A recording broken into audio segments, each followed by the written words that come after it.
Linda Roach.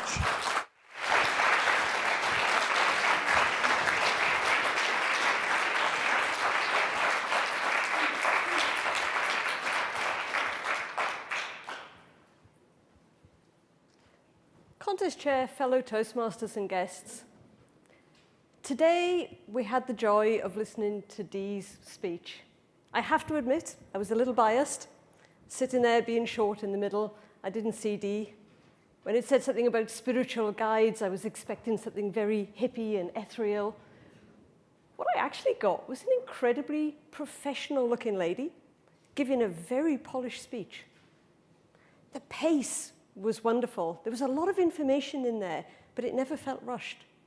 We were given time to digest each part.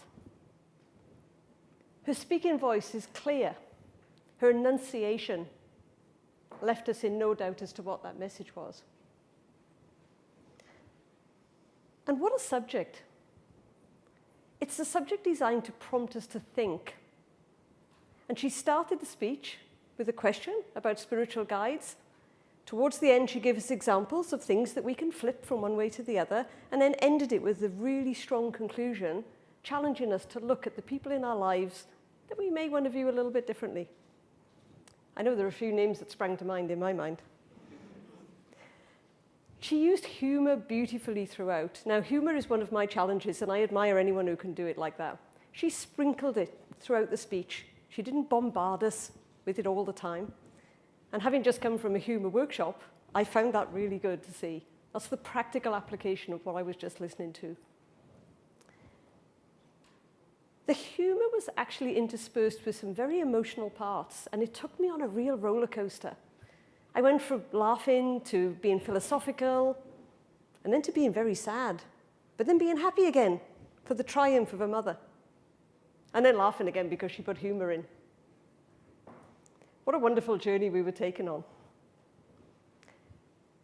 Dee's speech was very authentic, and oh, to have the courage to be that raw in front of an audience, because everyone in that audience was 100% engaged in the speech at that point. She brought it back, and she finished beautifully. A few points I would like to see to elevate this even more would be put some animation into that initial story. You've got the cook, the grumpy cook, with his face all scowling and his hands down. And then you've got the calm Buddhist monk giving wisdom to everyone.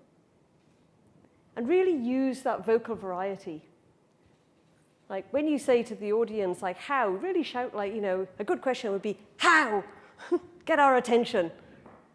Because while it was well-paced, there could be a little bit more variety in there, and that would take an excellent speech up into the stratosphere.